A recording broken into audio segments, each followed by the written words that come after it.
ये देखिए मैडम, ये बहुत प्यारी साड़ी है जी।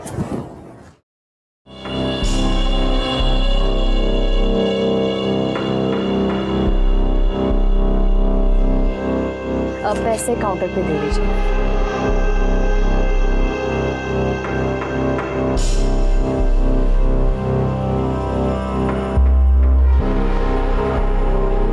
एक बात कहूँ जी? वो साड़ी तो कस्टमर ले गई, लेकिन वो साड़ी जब तुम अपने बदन पर ला कर दिखा रही थी ना, तो देखा मैंने, बहुत खूबसूरत दिखाई थी। अपने पूरे करियर में मैंने ऐसे कई केसेस देखे हैं जहां जुर्म की वजह होती है जलन या फिर लालच या फिर बदले के लिए जुर्म किया जाता है या फिर कभी कभी सिर्फ मजे लेने के लिए। नमस्कार, मैं inspector Rajesh Jadhav, crime petrol Dastak के आज के इस भाग में आपका स्वागत करता हूं। आज मैं आपको जिस केस के बारे में बताने जा रहा हूं, वहां जुर्म की वजह थी एक आदमी की सनक। ऐसी सनक जो शायद उस आदमी की जिंदगी के साथ ही खत्म हो जाती। उस सनक में ऐसे क्राइम्स किए गए जिसे सुनकर, जिन्हें जानकर आपकी रातों की नींद उड़ जाती।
बच्चा रो रहा था और एक लाश पड़ी थी वहां, औरत की।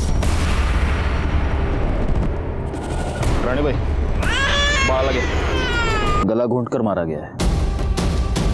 गले पर निशान देख रहे हो? जी सर, पता किया। ये प्रोस्टिट्यूट है, हाईवे पे धंधा करती थी। बैकवर्ड, पिछले हफ्ते में जिस औरत की डेड बॉडी मिली थी वो भी तो प्रोस्टिट्यूट थी। जी सर। ठीक है, फॉरेंसिक को बुला और इसकी लाश पोस्टमार्टम के लिए भेज दो। सर।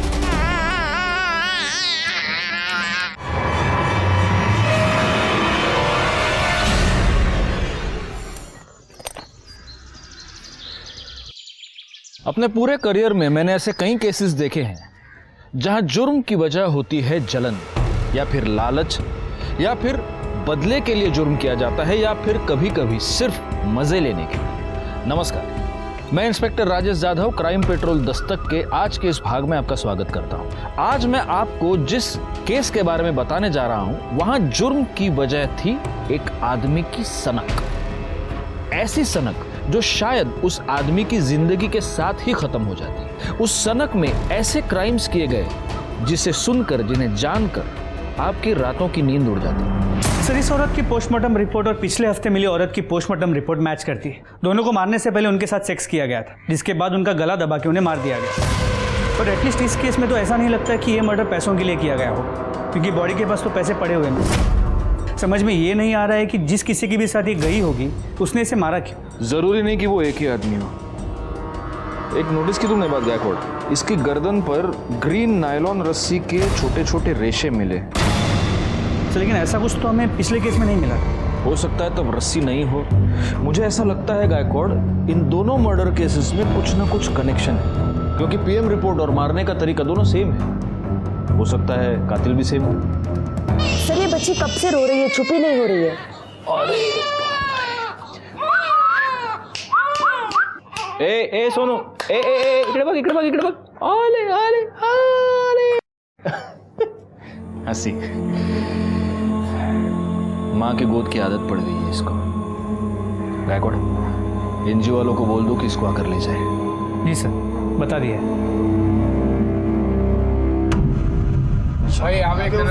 इधर दे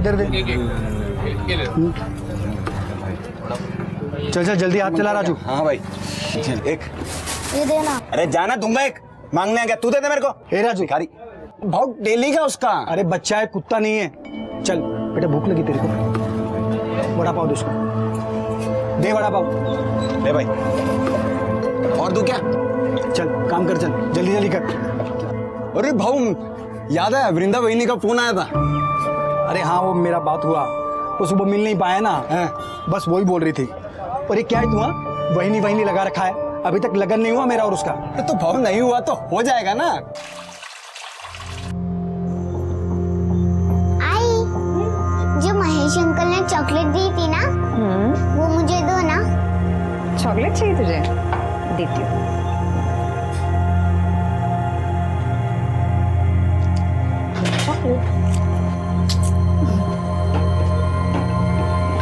आजकल बहुत ख्याल रख रहा है तुम दोनों का महेश। अच्छा लगता है मुझे महेश, हम दोनों का बहुत ख्याल रखता है वो। इतना ही ख्याल रखता है तो उसके घर क्यों नहीं चली जाती, यहाँ पे क्यों पड़ी है? और वो महेश एक नंबर का गुंडा है, तुझसे शादी कभी नहीं करेगा। और यहाँ हमारे सर पे बैठने से अच्छा है तू ससुराल क्यों नहीं चली जाती? वहां जा, अपना और अपनी बेटी का हिस्सा मांग। अगर काहे बोलती है तू? बहन है वो मेरी, यहाँ नहीं रहेगी तो कहाँ जाएगी? कहीं भी जाए, हमारे घर से निकल जाए, हमें चैन से जीने दे।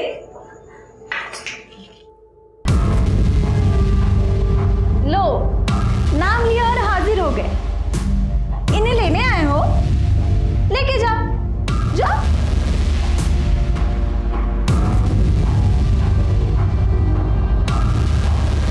तू टेंशन मत ले, एक दिन लेने के लिए भी आएगा मैं।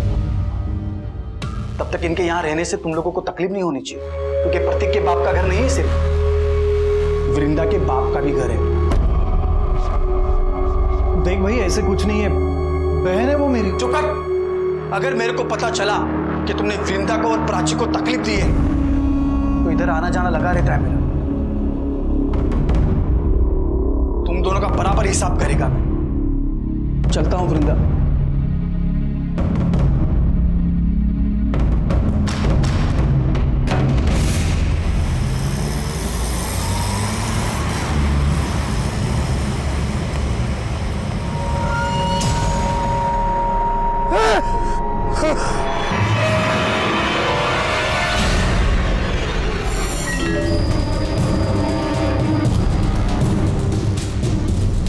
इसको भी गला घोंट कर मार दिया गया है।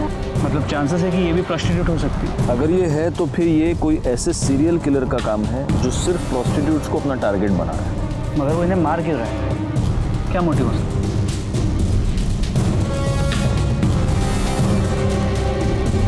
फिलहाल इसकी लाश को पोस्टमार्टम के लिए भेज दो और उनको बोलना जरा जल्दी भेजे रिपोर्ट। सर,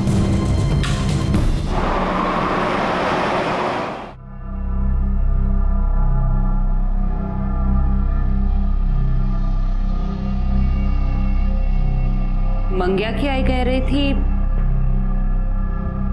आज हाईवे पे एक और औरत की लाश मिली है। चांदनी, हसीना और अब पिंकी। ऑफ कोर्स ये इनके असली नाम तो नहीं होंगे। 3 प्रोस्टिट्यूट्स का मर्डर हुआ है और वो भी हाईवे पर जहां कोई सीसीटीवी कैमरा नहीं है। बहुत ही प्लानिंग से ये सब कर रहा है गायकवाड़।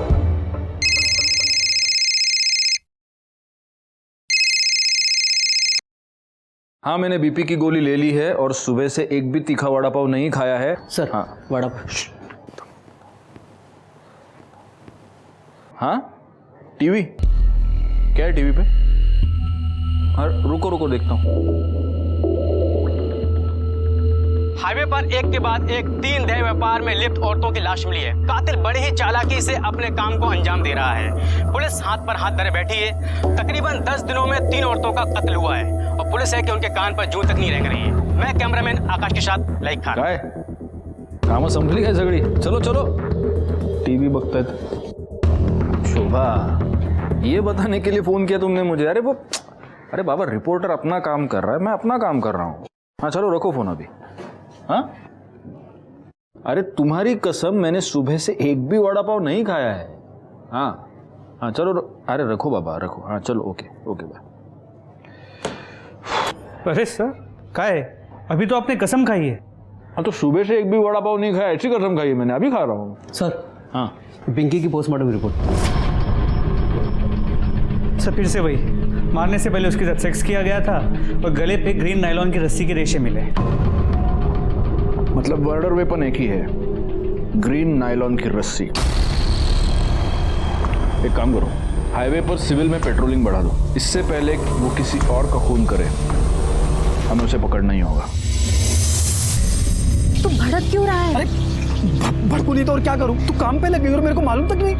अरे मैं तुझे बताने वाली थी, तुम्हें छुपाकर नौकरी थोड़ी करती मैं। अरे मेरे को ये समझ में नहीं आ रहा है कि तेरे को नौकरी क्यों करनी है। तेरे को देता है ना मैं सब, तेरी बेटी का भी ख्याल रखता है मैं। मुझे पता है कि तू ख्याल रखता है, लेकिन मैं नौकरी प्राची के लिए कर रही हूँ। जिधर पे तू काम पे लगी उधर का सेट कैसे है? अरे अच्छा आदमी है वो, तू परेशान मत हो। अच्छा मुझे लेट हो रहा है, मैं चलती हूँ, ठीक है? ठीक है। ये देखिए मैडम, ये बहुत प्यारी साड़ी है जी।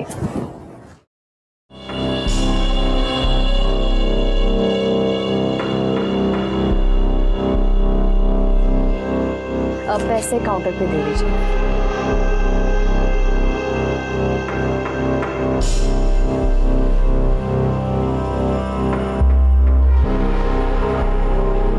एक बात कहूँ?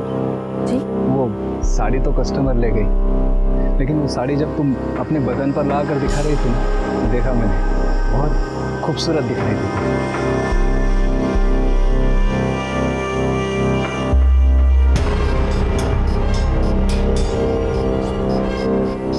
वैसे सोचता हूँ वैसी सेम साड़ी तुम्हें एक गिफ्ट दे दूँ, पर अगर मैं तुम्हें साड़ी गिफ्ट दूंगा तो तुम्हें भी तो मुझे कुछ देना पड़ेगा ना, समझ रहे हो ना? पगार भी बढ़ा दूंगा।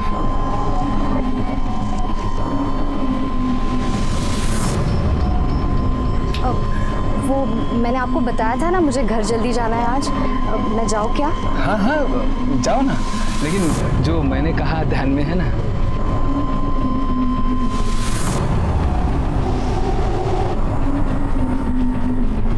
महेश, कितने बार बताऊं मैं तुम्हें, वो सेठ के साथ मेरा कोई चक्कर नहीं है। मैं बस अपने काम से काम रखती हूँ। देखा तेरा काम से काम में कैसे दांत फाड़ फाड़ के हंस रही थी तू। वो कुछ नहीं है। महेश, वो खुश था क्योंकि मैंने आज सेल अच्छी की थी। वो बस मेरी तारीफ कर रहा था।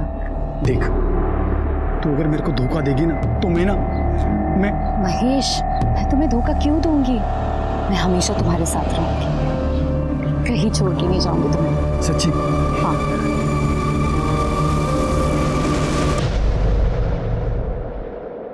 दीपा, ए दीपा, सुन तो, या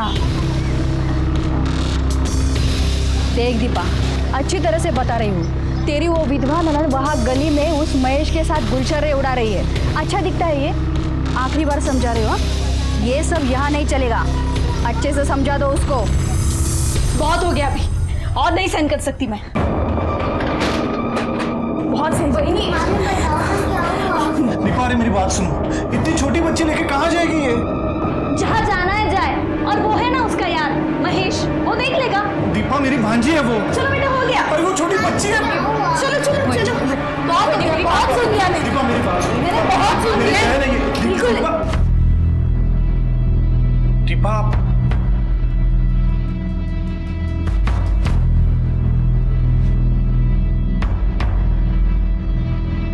अरे राजू, भाऊ, ये राजू है, महेश के ठेले पे काम करता है। हाँ, क्या है राजू? वो क्या, वो भाव ने अभी प्राची के लिए ये गिफ्ट खरीदा, तो उन्होंने बोला कि ये दे देना, ये चॉकलेट भी दे देना और बड़ा पाव भी है प्राची के लिए।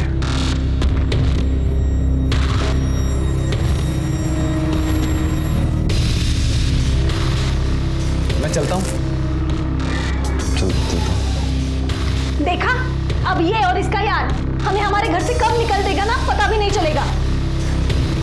बहुत हो गया ये।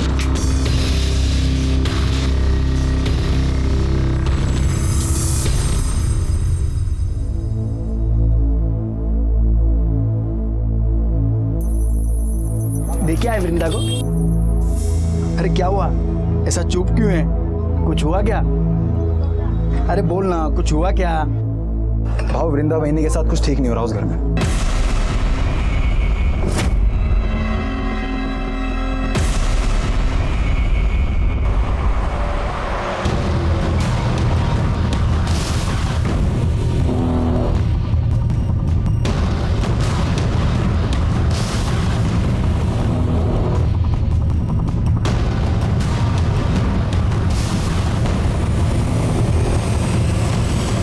कितनी अच्छी फिल्म थी ना।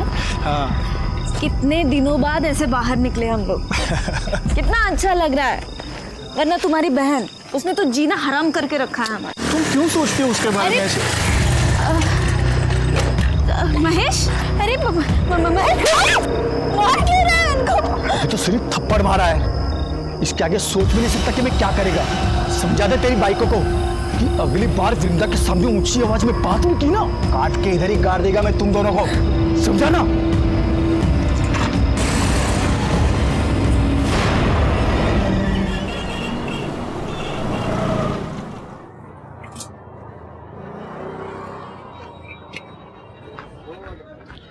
क्या भाव, क्या बात है?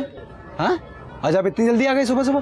अरे दिन में काम से जाना है, सोचा जल्दी जाके गाड़ी लगा देता हूँ, लेकिन देखना गाय गाय में पूरा तेल गिर गया। अरे भाव बिंदास जाओ।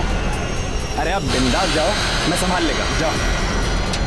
पक्का संभाल लेगा ना? भाव आप बिंदास जाओ, मैं संभाल लेगा। दो। ठीक है।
एनजीओ वालों को इन्फॉर्म करो कि बच्चे को लेकर जाओ। उसे क्या लगता है उसे सीरियल किलर का काम होगा?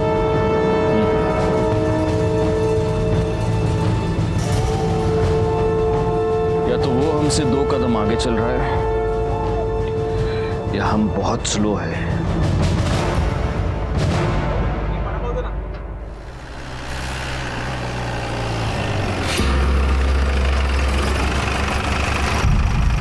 क्या हुआ सर, यहाँ क्यों रुके? दिमाग काम नहीं कर रहा। वडापाव खाते गायतोंडे सगळ्यांसाठी वडापाव सांगा। हां, आणि माझ्यासाठी एक्स्ट्रा चटणी आणि मिरची। अरे सर, आप ये क्या कर रहे हैं? आपके लिए वड़ा पाव मना है, वो भी तीखा। मेरे लिए थोड़ी है, तुम्हारे लिए मंगा रहा हूँ। आओ। वड़ा पाव बन। हाँ, और एक में थोड़ा ज़्यादा चटनी डालना और मिर्ची भी देना। हो सर, ठीक है।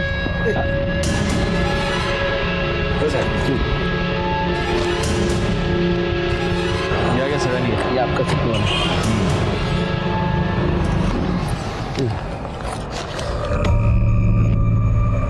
गायकवाड़, इस औरत के गले पर जो रस्सी के निशान थे उसमें भी अगर हमें वो ग्रीन रस्सी के ट्रेसेस मिलते हैं और अगर इस औरत के साथ भी मारने से पहले सेक्स किया गया है तो ये कंफर्म उसी सीरियल किलर का काम है। और शायद इस सीरियल किलर को पता चल गया कि हमने ये सायन पनवेल हाईवे पे पेट्रोलिंग बढ़ा दी, इसलिए उसने अपना अगला शिकार ये पनवेल खपोली हाईवे पे ढूंढा है। लेकिन अगर ऐसा है तो इसका मतलब ये कि वो आदमी यहीं का आसपास का लोकल आदमी है, इसीलिए उसे हमारी हर मूव के बारे में पता चलता है। पैसे दिले? चलो चलो बैठो बैठो।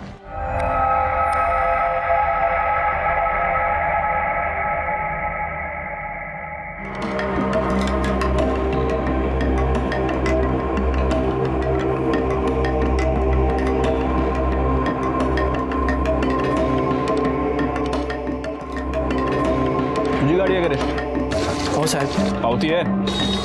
है ना साहब?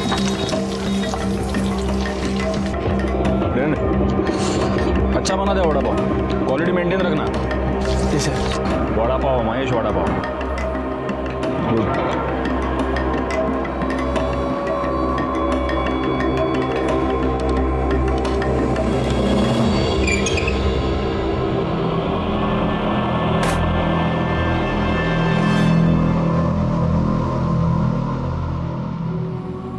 आज फिर तो किसी को मार दिया। हाँ, सबको मार देगा मैं, सबको मार देगा मैं। बस कर अब, बहुत हो चुका। किसी को नहीं छोड़ेगा मैं, सबको खत्म कर देगा मैं। चला।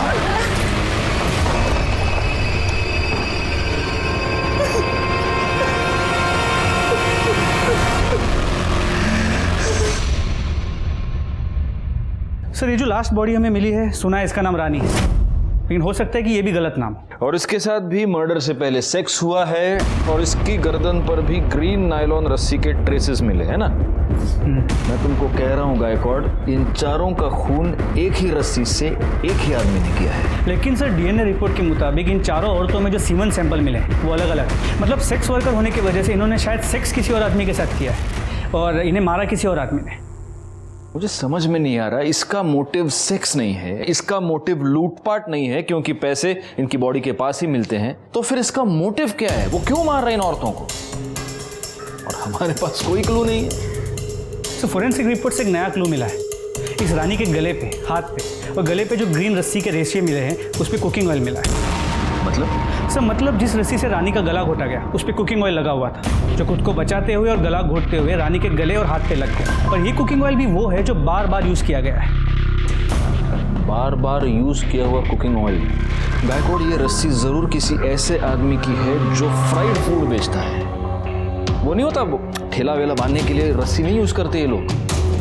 एक काम करो, पनवेल से लेकर कामण के बीच में जितने भी ये वड़ा पाव वाले, भजिया वाले, चाइनीज वाले, ये फरसाण वाले, जितने भी ठेले वाले, उन सब के ठेले चेक करो और देखो कहीं पर ग्रीन नायलॉन की तेल लगी हुई रस्सी मिलती है क्या। लेकिन सर सिर्फ पनवेल में ही 500 से 600 ठेले हैं। हमारे पास दूसरी कोई चॉइस है? अंग्रेजी में एक बहुत अच्छी कहावत है Gaikwad, beggars can't be choosers.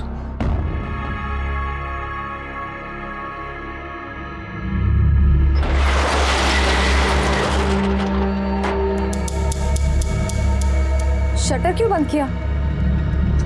तुमने तो कहा था ना कि बदले में कुछ तो।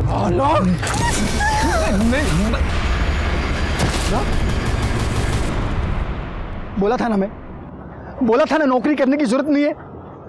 देखा ना क्या हुआ, जबरदस्ती कर रहा था वो हलकट। अरे तेरे को लाख बार समझाया कि ज्यादा हंसने बोलने का नहीं। प्रॉब्लम सिर्फ उसकी नहीं है, तुम सारे आदमी एक जैसे होते हो।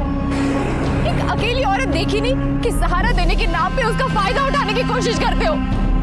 जिसे देखो वो मेरी लाइफ को कंट्रोल करने में लगा पड़ा है। घर में वो वही नहीं है, दुकान में वो गिरीश और यहाँ तुम। मुझे नहीं रहना है, मैं जा रही हूँ। सुन, तू इतना भड़क क्या हो रही है? क्या मांगता क्या है तेरे को? बोल, मैं करेगा ना तेरी मदद। बोल, क्या मांगता है तेरे को? तो लगता क्या है मेरा? हम दोनों का रिश्ता क्या है? रिश्ता मांगता है? मैं करेगा तेरे साथ शादी। क्या बोलती है? तो सच में मेरे साथ शादी करेगा? तू सिर्फ हाँ तो बोल, मैं कभी भी तेरे घर रिश्ता लेकर के आ जाऊंगा। और वो तेरी एड़ी वही नहीं है ना, वो खुशी के मारे नाच उठेगी कि चलो अच्छा हुआ पीछा छूटा। अरे अब तो हंसो पहुंच देना। अरे हंसना, अभी करेगा ना मैं तेरे साथ शादी।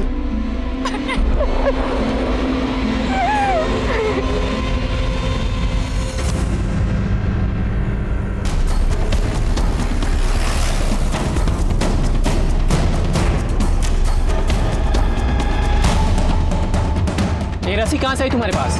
साहब वो मैंने कुछ दिन पहले खरीदी थी। प्लास्टिक बांधना पड़ता है ना, नहीं तो बारिश में पानी अंदर आ जाता है, इसलिए। शिरके।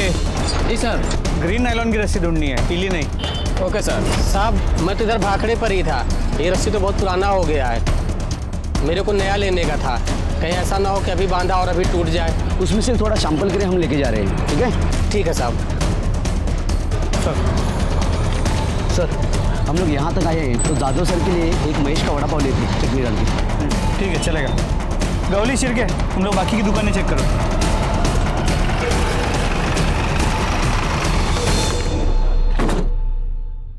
सर ये तो बंद है। किसे? ये महेश किधर गया? बंद क्यों है? साहब महेश भाऊ ने आज जल्दी बंद किया, उनको किधर काम से जाना था आज। बहुत ज्यादा प्रेशर बना था हम पर इस केस को सॉल्व करने का। समझ नहीं आ रहा था क्या करें, क्योंकि इस केस में कोई भी सॉलिड लीड नहीं थी हमारे पास। कहने को इन्फॉर्मेशन तो बहुत थी, लेकिन उसके आधार पर किसी भी नतीजे पर पहुंचना मुश्किल था, सिवाय इसके कि एक सीरियल किलर था जो हाईवे पर एक के बाद एक सेक्स वर्कर्स का खून कर रहा था। और तभी एक ऐसी घटना घटी जो इस प्रोस्टिट्यूट वाले एंगल से अलग थी।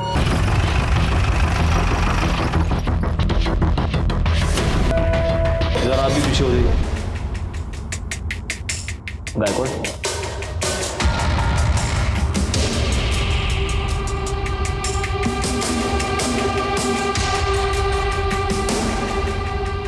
एक काम करो गायकवाड़, पंचनामा करो और बॉडी को पोस्टमार्टम के लिए भेज दो, और फॉरेंसिक टीम को भी बुला लो।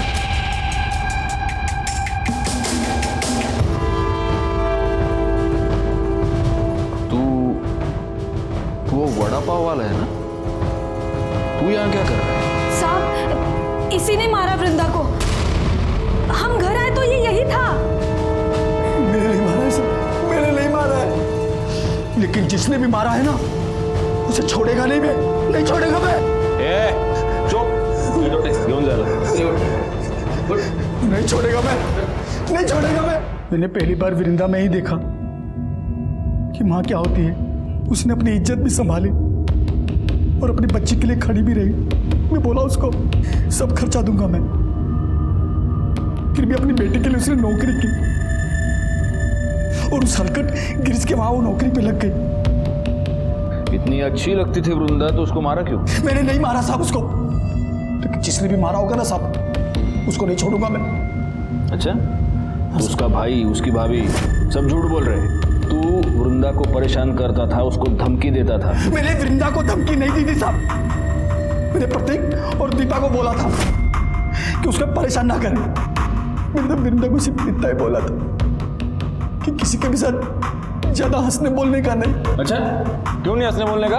मतलब तू कुछ भी कर सकता है, वो कुछ नहीं कर सकती, क्यों? ऐसा नहीं है साहब, दूसरों का छोड़ो, मैं वृंदा को हाथ भी नहीं लगाया था, और शादी से पहले साथ में सोना तो दूर की बात, मैं तो प्यार करता था उससे, शादी बनाने का था, इसीलिए उसके घर पे मैं उसका हाथ मांगने के लिए गया था, लेकिन मेरे पहले वो वहां पे मरी पड़ी थी।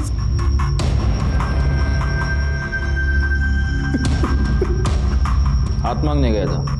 हाँ साहब, करीब 2 बजे के आसपास वृंदा का मेरे को फोन आया था। हाँ हेलो महेश, आज तुम शाम को 4 बजे घर आ सकते हो? अरे शाम को कैसे आएगा मैं, इधर धंधा कौन संभालेगा?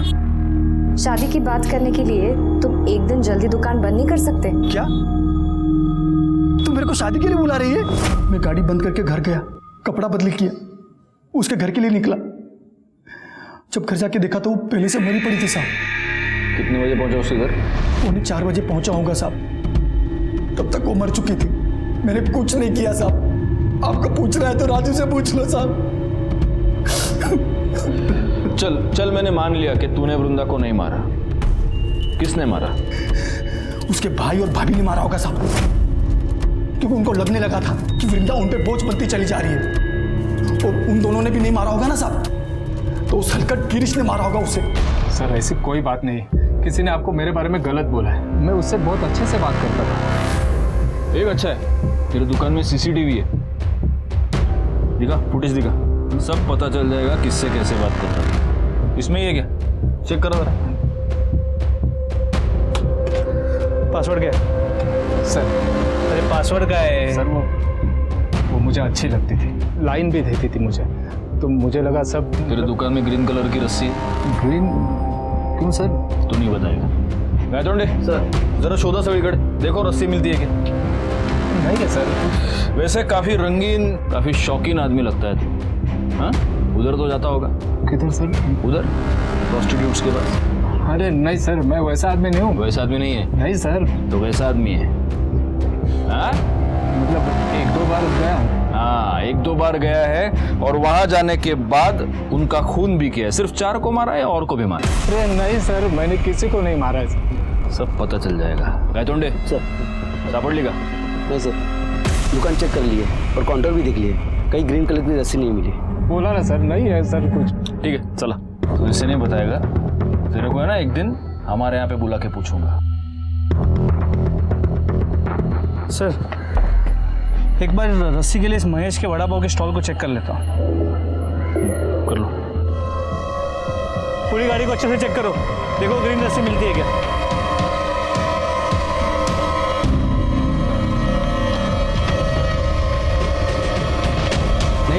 नहीं है सर।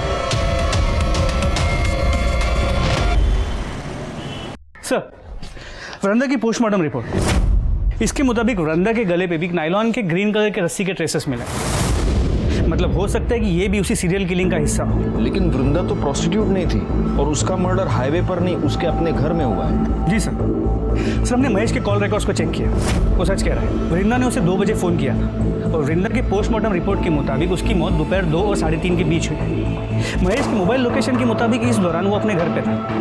महेश अपने घर से 3:30 बजे निकला और 3:45 बजे वो वृंदा के घर पहुंचा। वृंदा के भाई प्रतीक ने हमें 3:55 को फ़ोन किया और हम वहाँ 4:15 बजे पहुंचे। सर ये सब देखते हुए मुझे लगता नहीं है कि महेश ने वृंदा को मारा हो।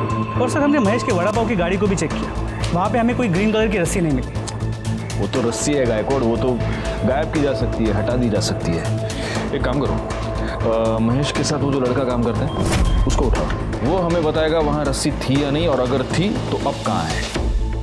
साहब महेश भाव तो बहुत अच्छे आदमी है साहब, कितना मदद किया, मेरा काम दिया, मेरे को खोली दिया इधर मेरे को, मैं उनकी वजह से हूँ यहाँ पर। अरे लेकिन एक बात बता, ये तेरा महेश भाऊ दिमाग से एकदम सटका हुआ आदमी है, कितना गुस्सा आता है उसको। अभी देखना, गुस्से में मार दिया ना वृंदा को। साहब महेश भाव नहीं मार सकते वृंदा वहीनी को साहब, मतलब वो तो उल्टा चाहते थे उनको, ऐसा मतलब प्यार करते थे। कितना कुछ किया उन्होंने उनके लिए, मैंने देखा, मेरे सामने कितना कुछ किया, कितना कौन का। हाँ, मैंने देखा। ठीक है जा। अरे राजू सुन, इधर आना, इधर। हाँ साहब। मेरे को एक बात बता, उस दिन गाड़ी बंद करके तू किधर गया था? मैं अपने खोली में गया सर, बंद किया, खोली में चला गया। तो रस्सी लेके गया तू? रस्सी? ऐसे घबरा क्यों रहा है? मेरे को रस्सी के बारे में पूछ रहा हूँ, सांप के बारे में नहीं पूछ रहा। नहीं घबरा नहीं रहा सर मैं। कौन सी रस्सी? रस्सी रे, वो तुम लोग ठेला वेला बांधने के लिए रस्सी, बारिश वारिश आती तो टपरी बांधने के लिए रस्सी यूज करते ना, वो लेके गया तू? वो तो साहब वो रस्सी नहीं मिल रही, वो तो मिल नहीं रही, तो तुम ढूंढा नहीं?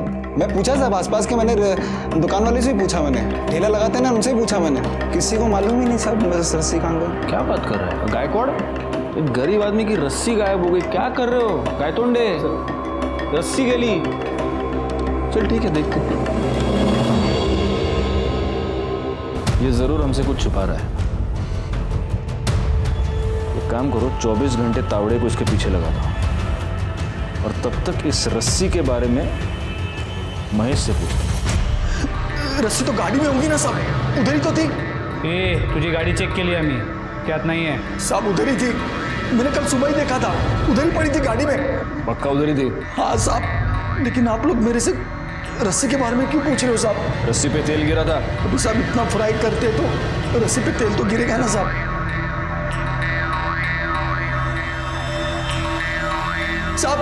साहब अभी तो आपको पता चल गया ना मैंने कुछ नहीं किया है साहब, फिर तो मेरे को छोड़ दो साहब। और साहब मैंने कुछ नहीं किया है साहब।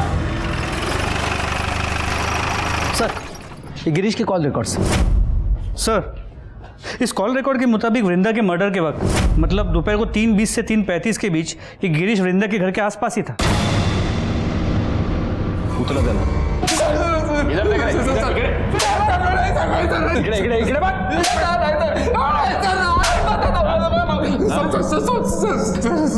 सब सच बता रहा हूँ सर। बोल। मैं कल गया था वृंदा के घर सर। उससे माफी मांगने गया था और उसे वापस जॉब के ऑफर देने, क्योंकि वो मुझे अच्छी लगने लगी थी। उसको मिस कर रहा था सर मैं। पर मैं जब उसके घर के पास पहुंचा तो मैंने एक आदमी को वहां से भागते हुए देखा। दरवाज़ा खुला था सर। जब मैं अंदर गया तो देखा वृंदा जमीन पर मरी पड़ी है। मैं बहुत डर गया था सर, इसीलिए पहले झूठ बोला। सर मिर्ची लेके आओ, मिर्ची। ये अभी मिर्ची खा के ही सच बोलेगा। अरे सर आप मिर्ची क्या, मुझे गोली भी मारेंगे तो मैं यही बोलूंगा सर, क्योंकि यही सच है। तूने किसी को भागते हुए देखा? किसको देखा? हाँ, वही आदमी था जिसने तेरे साथ झगड़ा किया था वृंदा के ऊपर से? नहीं सर, कोई दूसरा था। अरे दिखता कैसे था बोलना? सर 24-25 साल का आदमी था, लंबी नाक की पतली दाढ़ी थी सर, दुबला पतला था।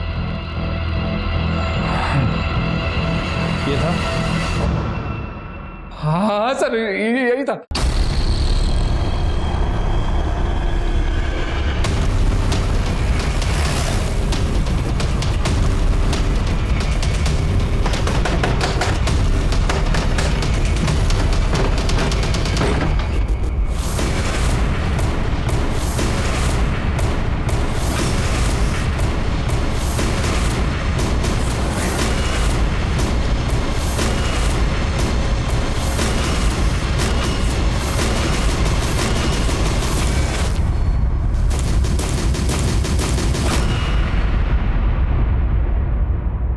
वो दिन जब बाबू दुकान बंद करके गया था, मैं रस्सी लेके बहिनी के उधर चला गया था सामने।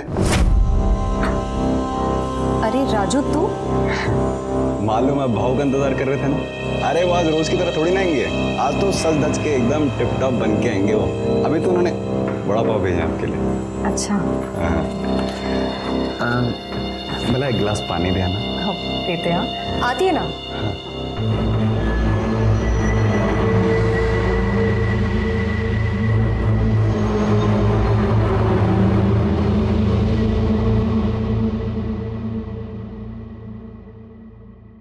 अरे ये कहाँ गया?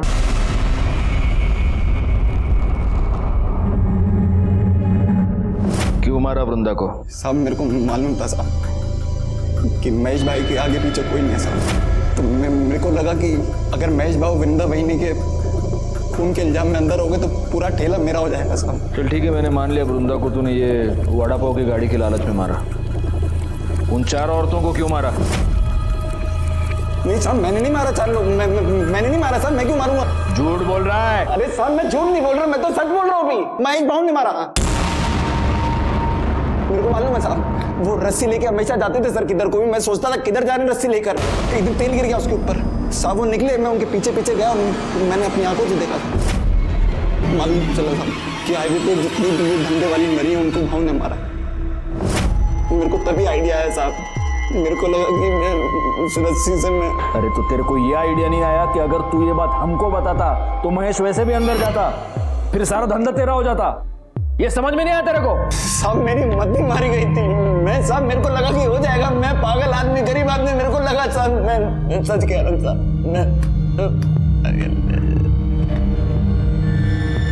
महेश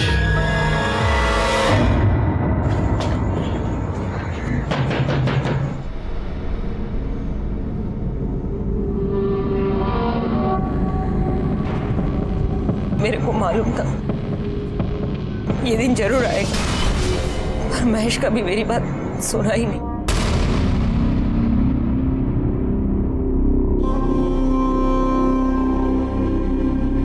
इसका मतलब आप ये जानते हैं कि हाईवे पर जिन औरतों के खून हो रहे हैं वो आपका बेटा ही कर रहा है। जी साहब। तो आपने ये बात कभी पुलिस को बताई क्यों नहीं? अब बेटा है मेरा, मैं कैसे बता दे?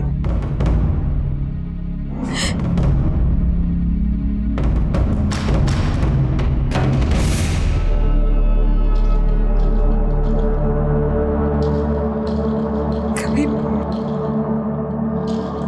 मैं भी इनमें से एक थी।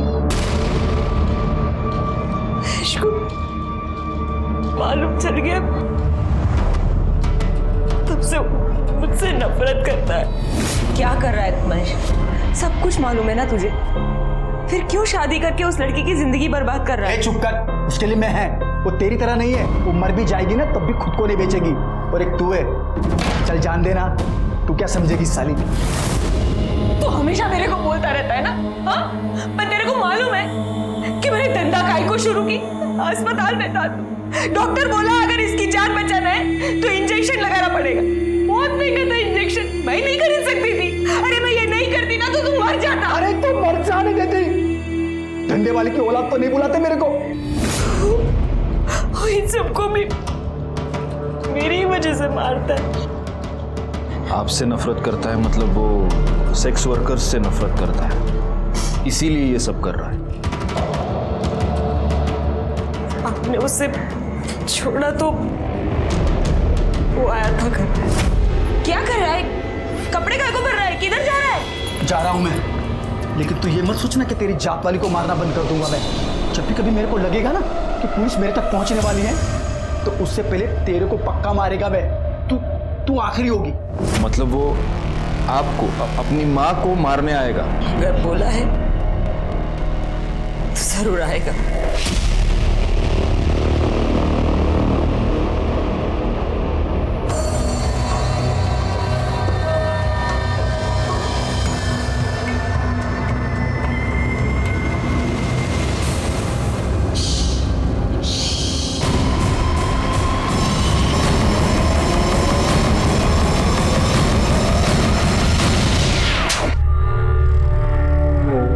मैं 12 साल का हुआ जब मेरे को मालूम पड़ा कि मेरी आई क्या काम करती है। तुझे पता है तेरी आई क्या काम करती है?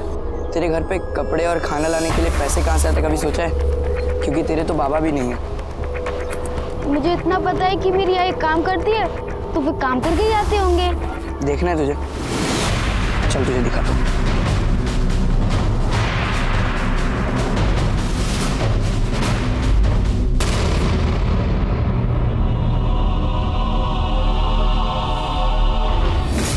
सभी धंधे वाली, उनकी पूरी जात से मेरे को नफरत हो गई। मैं सबको खत्म कर देना चाहता था ताकि फिर से कोई बिना बाप के नाम वाला महेश किधर को पैदा ना हो।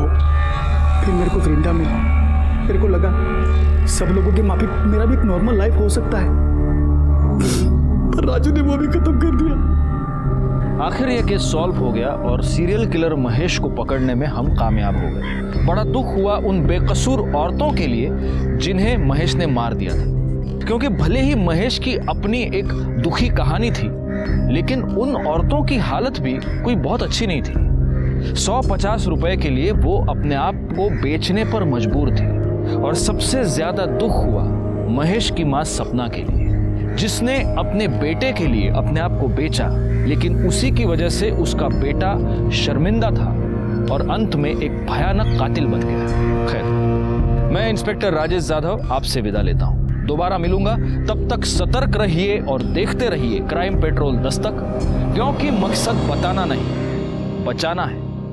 जय हिंद।